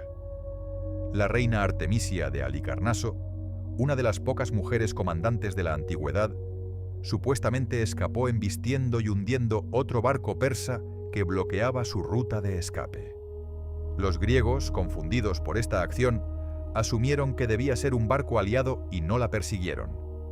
Jerjes, observando desde su trono, creyó que había hundido un barco griego y comentó con amarga ironía: «Mis hombres se han convertido en mujeres y mis mujeres en hombres». Cuando cayó la noche, la flota persa había dejado de existir como fuerza de combate efectiva. Los supervivientes se retiraron hacia el norte lo más rápido que sus remos dañados les permitían. Jerjes enfrentaba ahora una realidad que nunca había contemplado seriamente. Podía perder esta guerra. Sin flota, no podía garantizar las líneas de suministro de su ejército. El imperio persa dependía del transporte marítimo para alimentar a las fuerzas que había desplegado tan lejos de su base. Los caminos terrestres a través de Grecia y los Balcanes eran demasiado largos y vulnerables para sostener a cientos de miles de hombres. Más preocupante aún, sin flota, los griegos podían ahora navegar hacia el norte y destruir los puentes sobre el Helesponto. Si eso ocurría, todo el ejército persa quedaría atrapado en Europa, cortado de cualquier refuerzo o suministro desde Asia. Jerjes tomó una decisión que debió ser agonizante para un hombre de su orgullo. Ordenó la retirada. No una retirada completa, no todavía. Dejó atrás a su general Mardonio con un ejército seleccionado de aproximadamente 100.000 hombres para continuar la campaña durante el próximo año. Pero el propio rey de reyes, el conquistador que había venido a subyugar Grecia, emprendió el largo camino de regreso a Asia apenas semanas después de haber incendiado triunfalmente Atenas. El viaje de regreso fue una pesadilla. El ejército, que había marchado hacia Grecia como una fuerza irresistible, ahora huía como una masa desorganizada de hombres hambrientos y desmoralizados. Las provisiones que habían sido almacenadas a lo largo de la ruta ya habían sido consumidas en el viaje de ida. Las poblaciones locales, que habían temblado ante el paso del ejército persa meses antes, ahora atacaban a los rezagados y cortaban las líneas de suministro. Enfermedades devastaron las columnas en marcha. La disentería, el tifus, el hambre y el frío cobraron un precio terrible. Según algunas fuentes, más persas murieron en la retirada que en todas las batallas de la campaña combinadas. Cuando Jerjes finalmente cruzó el Helesponto de regreso a Asia, lo hizo no como el conquistador triunfante que había partido un año antes, sino como un hombre cuya aura de invencibilidad había sido irremediablemente destrozada. Pero la guerra no había terminado. Mardonio pasó el invierno en Tesalia, reorganizando sus fuerzas y planeando una nueva campaña para la primavera.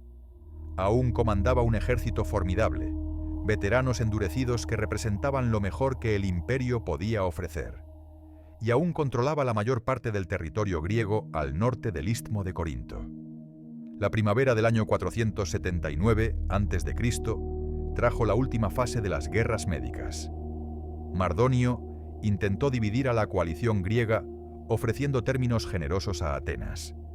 Si los atenienses abandonaban la alianza y se sometían a Persia, serían perdonados por su resistencia y recibirían territorios adicionales. Era una oferta tentadora para una ciudad cuya población seguía viviendo como refugiados, cuyas casas y templos yacían en ruinas. Los atenienses rechazaron la oferta con palabras que resonarían a través de los siglos. Dijeron a los embajadores persas que mientras el sol siguiera su curso actual, nunca harían las paces con Jerjes. Citaron la sangre común, el idioma común, los templos comunes y las costumbres comunes que los unían a los demás griegos, y señalaron los templos quemados y las estatuas de los dioses destrozadas como razones suficientes para no perdonar jamás a quienes habían cometido tales sacrilegios. Mardonio respondió invadiendo Ática nuevamente y destruyendo lo que quedaba de Atenas. Pero esta segunda ocupación fue breve. Los espartanos, finalmente, habían decidido salir del Peloponeso y enfrentar a los persas en campo abierto. El ejército griego que se reunió en el verano de aquel año era el más grande que Grecia había visto jamás. Aproximadamente 40.000 hoplitas de docenas de ciudades-estado, liderados por el regente espartano Pausanias. Por primera vez, los griegos tenían una fuerza lo suficientemente grande como para enfrentar a los persas sin depender de 1900 trucos geográficos o tácticos. La batalla decisiva tuvo lugar cerca de la ciudad de Platea, en Beocia. Y cuando las falanges griegas finalmente chocaron contra las líneas persas en campo abierto, demostraron de una vez por todas que la victoria de las Termópilas no había sido un accidente de la geografía. Los hoplitas griegos avanzaron aquella mañana de agosto como una muralla viviente de bronce y hierro, sus escudos entrelazados formando una barrera impenetrable que reflejaba los primeros rayos del sol naciente. El suelo temblaba bajo el peso de 40.000 guerreros marchando al unísono, el ritmo de sus pasos creando un tamborileo sordo que debió helar la sangre de cualquiera que lo escuchara desde el lado persa. Mardonio había elegido cuidadosamente el terreno para la batalla. La llanura de Platea ofrecía el espacio abierto que favorecía a su caballería, las unidades montadas que habían sido la pesadilla de tantos enemigos del imperio a lo largo de los años. Sus jinetes habían hostigado a los griegos durante días, cortando sus líneas de suministro, atacando a los grupos de forrajeo, intentando desmoralizar a un ejército que parecía incapaz de responder a estas tácticas de desgaste. Pero Pausanias, el comandante espartano, había demostrado una paciencia que rayaba en lo sobrehumano. Durante días soportó las provocaciones persas sin morder el anzuelo. Sabía que su fuerza residía en la falange, en el combate cerrado donde la superioridad del equipamiento y entrenamiento griego era aplastante. Sabía que si lograba obligar a los persas a luchar según sus términos, la victoria estaba prácticamente asegurada. La batalla de Platea fue caótica y confusa, como lo son todas las batallas reales, a diferencia de las versiones simplificadas que aparecen en los libros de historia. Las comunicaciones entre las diferentes unidades griegas fallaron repetidamente. Los contingentes se separaron en la oscuridad durante una maniobra nocturna que salió mal. Los persas atacaron creyendo que los griegos estaban en desorden y retirada. Pero lo que Mardonio interpretó como debilidad griega era en realidad la trampa que sellaría su destino. Los espartanos, que habían quedado aislados del resto del ejército griego, se encontraron de repente enfrentando a la élite del ejército persa, incluyendo al propio Mardonio y sus inmortales. Era el tipo de situación que habría destruido a cualquier otro ejército. Pero los espartanos no eran cualquier otro ejército. Lo que siguió fue una demostración brutal de lo que ocurre cuando tropas ligeras se enfrentan a hoplitas pesados en combate cerrado. Los persas lucharon con un coraje desesperado, arrojándose contra el muro de escudos espartano una y otra vez. Mardonio, montado en un caballo blanco y rodeado por sus 1000 guardaespaldas más selectos, lideró carga tras carga intentando romper la línea espartana. No lo consiguió. En algún momento de aquella mañana sangrienta, Mardonio cayó. Un espartano llamado Arimnesto lo derribó de un golpe de piedra en la cabeza, y la guardia persa se desmoronó sobre el cuerpo de su comandante intentando protegerlo o vengarlo. Pero era demasiado tarde. El general que había soñado con completar la conquista que Jerjes había abandonado, yacía muerto en suelo griego, su sangre mezclándose con la de miles de sus hombres. La muerte de Mardonio desencadenó el colapso del ejército persa. Sin su líder carismático, sin la cohesión que él proporcionaba, las diferentes unidades comenzaron a retirarse hacia su campamento fortificado. La retirada se convirtió en huida, la huida se convirtió en pánico. Los griegos persiguieron a los persas en desbandada hasta su campamento, donde se produjo una masacre que las fuentes antiguas describen con detalles espeluznantes. Las murallas de madera del campamento fueron incendiadas. Los soldados persas que intentaban huir eran derribados por los hoplitas griegos. Los que se rendían eran, en muchos casos, ejecutados en el acto. La sed de venganza por las Termópilas, por Atenas incendiada, por todos los ultrajes sufridos durante aquella invasión terrible, se derramó sin piedad sobre los vencidos. Cuando el sol se puso sobre la llanura de Platea, el ejército persa había dejado de existir. Las cifras de bajas son debatidas, como siempre ocurre con los números antiguos, pero incluso las estimaciones más conservadoras hablan de decenas de miles de persas muertos. El botín capturado fue tan inmenso que los griegos necesitaron días para catalogarlo. Tiendas de seda, vajillas de oro, tesoros acumulados durante la marcha triunfal de Jerjes a través de Grecia, todo cayó en manos de los vencedores. Y en ese mismo día, según la tradición, la flota griega obtuvo otra victoria aplastante en Micala, en la costa de Asia Menor, destruyendo los restos de la armada persa y liberando a las ciudades griegas jónicas del dominio persa. Las guerras médicas habían terminado. Grecia había sobrevivido. Pero la pregunta que debemos hacernos, después de recorrer este viaje a través del tiempo, es ¿qué significó realmente todo esto? ¿Qué ganó Grecia con el sacrificio de Leónidas y sus hombres? ¿Qué perdió Persia? ¿Y qué ganamos nosotros, 2500 años después, al recordar una batalla que la mayoría de sus participantes nunca esperaron que nadie recordara? Los atenienses regresaron a su ciudad devastada y comenzaron la lenta tarea de reconstrucción. Las ruinas humeantes de la Acrópolis fueron limpiadas, los escombros retirados, y comenzaron a planificarse los edificios que eventualmente se convertirían en los monumentos más icónicos de la civilización occidental. El Partenón, aquella obra maestra de la arquitectura que aún hoy domina el horizonte de Atenas, fue construido en parte como un monumento a la victoria sobre los persas y en parte como una afirmación de que la civilización griega no solo había sobrevivido, sino que emergía más fuerte que antes.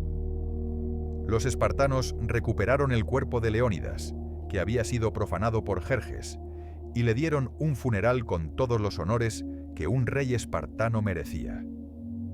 Sus huesos fueron enterrados en Esparta, y sobre su tumba se erigió un monumento que atraía peregrinos de todo el mundo griego durante siglos. En las Termópilas mismas, los griegos erigieron monumentos a los caídos. El más famoso de todos contenía un epigrama escrito por el poeta Simónides, que se convertiría en quizás las palabras más citadas de toda la literatura funeraria antigua. Dirigido a los espartanos caídos, decía simplemente: «Extranjero, ve a decir a los lacedemonios que aquí yacemos, obedientes a sus palabras». Era un epitafio de una sencillez desgarradora. No hablaba de gloria ni de victoria. No mencionaba hazañas heroicas ni proezas marciales. Solo decía que aquellos hombres habían hecho lo que su ciudad les había ordenado hacer y que habían pagado el precio máximo por esa obediencia. Pero hay otro monumento, menos famoso, que personalmente encuentro aún más conmovedor. Es el monumento a los Tespios, aquellos 700 hombres de una pequeña ciudad que eligieron quedarse cuando podrían haberse marchado. Su epitafio era igualmente simple. Este es el monumento de aquellos famosos hombres que lucharon alguna vez contra 300 miríadas al pie de las rocas de Traquis, los cuales, originarios de la tierra de Tespia, no fueron inferiores a los lacedemonios en valentía. Los Tespios merecían ser recordados. Merecen ser recordados todavía hoy. Porque su sacrificio fue, en muchos sentidos, más puro que el de los espartanos.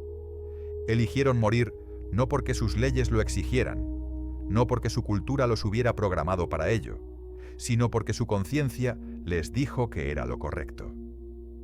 Las consecuencias de la victoria griega sobre los persas resonaron a través de los siglos de formas que los propios participantes nunca podrían haber imaginado. El siglo que siguió a las guerras médicas fue la era dorada de la civilización griega clásica. Fue la época de Pericles y la democracia ateniense en su apogeo. Fue la época de Sócrates, Platón y Aristóteles, los filósofos cuyas ideas moldearían el pensamiento occidental durante milenios. Fue la época de Esquilo, Sófocles y Eurípides, los dramaturgos que inventaron el teatro tal como lo conocemos. Fue la época de Heródoto y Tucídides, los padres de la historia como disciplina. Fue la época de Fidias y el Partenón, de la escultura y la arquitectura que definirían los cánones de belleza durante generaciones incontables. Nada de esto habría sido posible si los persas hubieran vencido, no porque los persas fueran bárbaros incapaces de cultura. Ya hemos visto que el imperio persa era en muchos aspectos más sofisticado y tolerante que los propios griegos. Pero la cultura griega que floreció después de las guerras médicas fue específicamente una cultura de la libertad cívica, del debate público, de ciudadanos que se gobernaban a sí mismos. Fue una cultura que solo pudo desarrollarse porque los griegos permanecieron independientes, libres para experimentar con formas políticas y sociales que ningún imperio centralizado habría tolerado. La democracia ateniense, con todos sus defectos y limitaciones, fue un experimento radical en autogobierno que no tenía precedentes en la historia humana. La idea de que los ciudadanos ordinarios pudieran reunirse en asamblea, debatir los asuntos públicos y tomar decisiones que afectaban a toda la comunidad era revolucionaria. Esta idea, nacida en Grecia, transmitida a Roma, redescubierta durante el Renacimiento y finalmente globalizada durante los siglos XVIII y XIX, es el fundamento de las sociedades democráticas modernas.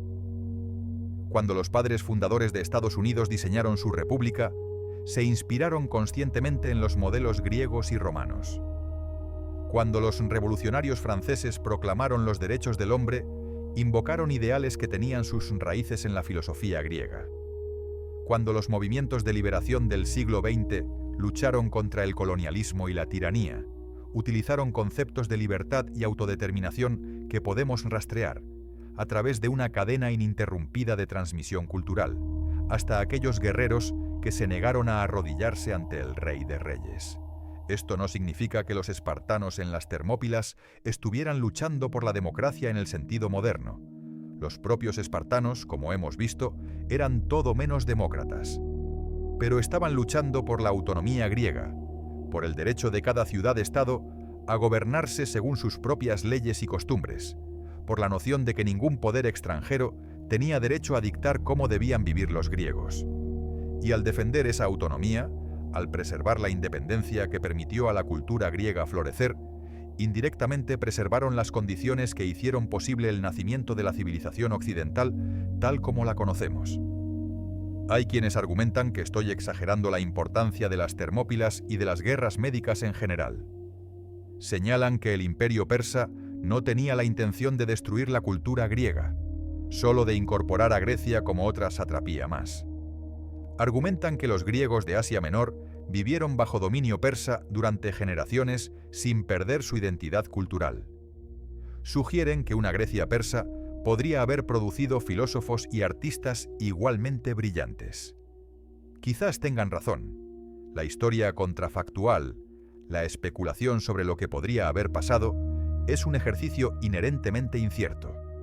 No podemos saber con certeza qué habría ocurrido si Leónidas no hubiera defendido las Termópilas, si la flota griega no hubiera triunfado en Salamina, si los hoplitas no hubieran aplastado a los persas en Platea.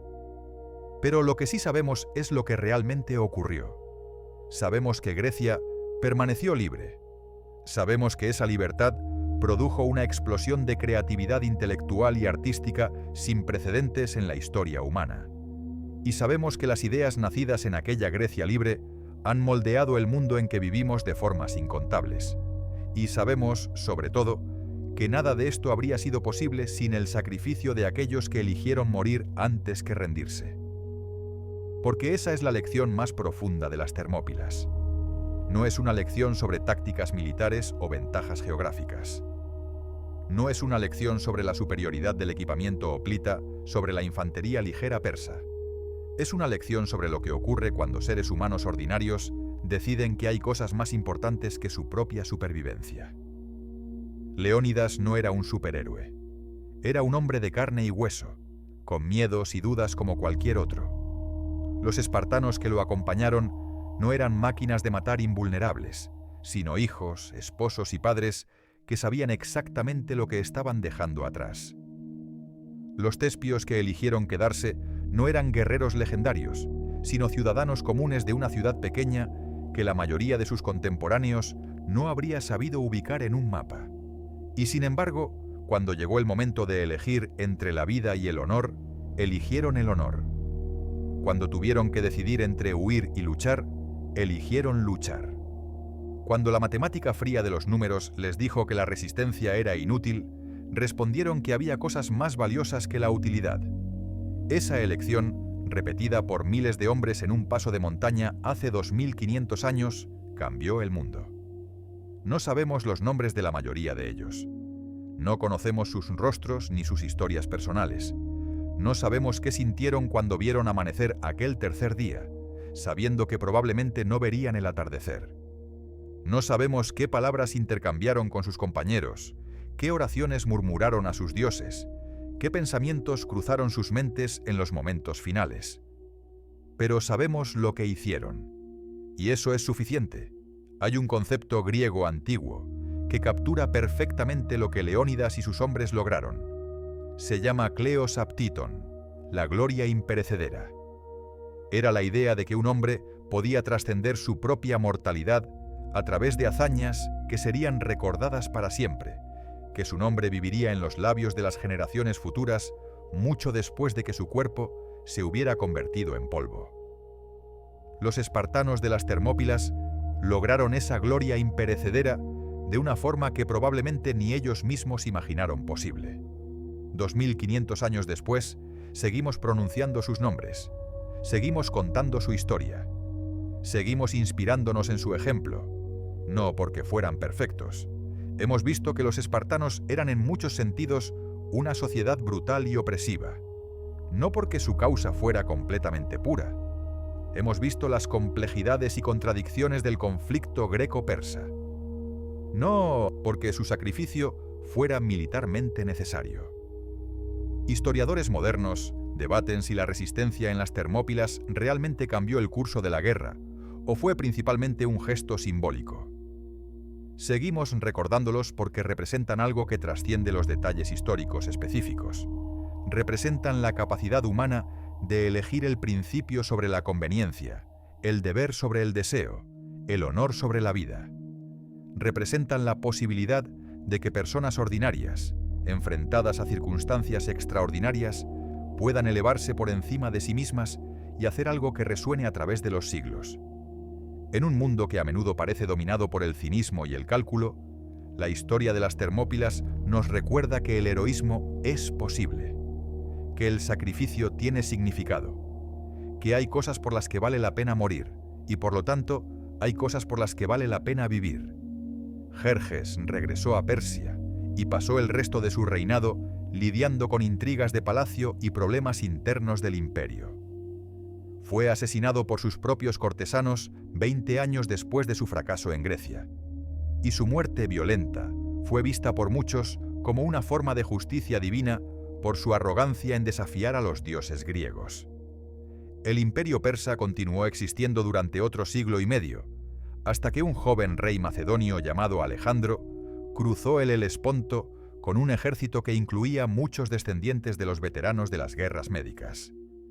Alejandro, que había sido educado con las historias de las Termópilas y de Maratón, conquistó el imperio que Jerjes había gobernado y llevó la cultura griega hasta los confines de la India. En cierto sentido, la victoria final de Grecia sobre Persia no llegó en Platea sino en Gaugamela, cuando el último rey de reyes huyó ante la carga de la caballería macedónica. Esparta nunca se recuperó realmente de las pérdidas sufridas durante las guerras médicas. La muerte de tantos ciudadanos en las Termópilas y las batallas posteriores contribuyó a la crisis demográfica que eventualmente debilitaría a la ciudad hasta convertirla en una sombra de su antiguo poder. En los siglos siguientes, Esparta fue eclipsada primero por Atenas, luego por Tebas y finalmente por Macedonia. Pero su leyenda solo creció con el tiempo, alimentada por escritores y filósofos que veían en el viejo régimen espartano un modelo de virtud cívica y disciplina militar. Tespia, la pequeña ciudad cuyos hombres murieron junto a los espartanos, continuó existiendo como una polis menor durante varios siglos más. Nunca alcanzó ninguna importancia política o militar significativa. Pero sus habitantes siempre recordaron con orgullo aquel día en que sus antepasados eligieron la gloria sobre la supervivencia. Y las Termópilas mismas, aquel estrecho paso entre la montaña y el mar, cambiaron con el tiempo. Los sedimentos depositados por los ríos durante milenios empujaron la línea costera varios kilómetros hacia el mar. El estrecho desfiladero donde Leónidas hizo su última resistencia es ahora una llanura amplia, irreconocible para cualquiera que solo conozca el lugar por las descripciones antiguas. Un moderno monumento de bronce marca aproximadamente el sitio donde los griegos cayeron, y turistas de todo el mundo vienen a rendir homenaje a hombres que murieron defendiendo algo en lo que creían. Porque al final eso es lo que las Termópilas representan. No la guerra, no la muerte, no el nacionalismo ni el militarismo. Representan la elección. La elección de permanecer firme cuando todo el mundo huye. La elección de luchar cuando la rendición es más fácil. La elección de morir de pie en lugar de vivir de rodillas. Leónidas lo entendió cuando marchó hacia el norte, sabiendo que no regresaría. Los 300 espartanos lo entendieron cuando se peinaron el cabello antes de su última batalla. Los 700 tespios lo entendieron cuando dijeron que no abandonarían a sus aliados en la hora final. Y nosotros, 2500 años después, todavía lo entendemos cuando contamos su historia, porque la historia no siempre la escriben los imperios, sino aquellos que deciden no retroceder cuando el mundo se derrumba. Y en aquella mañana, de finales del verano, en un paso de montaña que ya no existe tal como era entonces, Grecia resistió. No por números, no por suerte, no por la intervención de dioses caprichosos ni por accidentes del destino, sino por el valor de unos pocos hombres que se negaron a dejar que la oscuridad venciera. 1400 guerreros contra el ejército más grande que el mundo había conocido jamás. 3 días de resistencia imposible, un sacrificio que compró el tiempo que Grecia necesitaba para sobrevivir. Y cuando finalmente cayeron, cuando la última espada griega se hundió en la tierra empapada de sangre, cuando el último guerrero exhaló su último aliento mirando hacia el cielo de su patria, algo cambió en el corazón de la humanidad. Porque desde aquel día, cada persona que ha enfrentado una situación desesperada, cada individuo que ha tenido que elegir entre lo fácil y lo correcto, cada ser humano que ha sentido la tentación de rendirse ante un enemigo que parece invencible, ha podido mirar hacia atrás a través de los siglos y recordar que otros antes enfrentaron probabilidades aún peores y no cedieron. Las Termópilas no fueron solo una batalla, fueron una declaración, Una declaración de que hay límites que ningún tirano puede cruzar mientras quede un solo hombre dispuesto a defenderlos. Una declaración de que la libertad tiene un precio y que ese precio, por alto que sea, vale la pena pagarlo. Una declaración de que el espíritu humano, cuando se enfrenta a la aniquilación, puede encontrar dentro de sí reservas de coraje que desafían toda explicación racional. Leónidas lo supo cuando dijo: «Ven y tómalas». Los espartanos lo supieron cuando formaron por última vez en aquel paso ensangrentado. Los tespios lo supieron cuando eligieron quedarse. Y ahora tú también lo sabes, porque esta noche has caminado junto a fantasmas. Has escuchado el choque de bronce contra bronce a través de los milenios. Has visto cómo 700 hombres de una ciudad olvidada y 300 guerreros de una ciudad legendaria se negaron a arrodillarse ante el poder más grande que su mundo había conocido jamás. Y quizás, solo quizás, la próxima vez que enfrentes tu propia batalla imposible, recordarás que otros antes que tú también miraron al abismo y decidieron no parpadear. Esa es la herencia que nos dejaron aquellos hombres en las Termópilas. No sus huesos, que hace mucho se convirtieron en polvo. No sus armas, que el óxido consumió hace siglos. Sino su ejemplo. El ejemplo de que siempre, siempre hay una elección. Y de que algunos eligen la eternidad.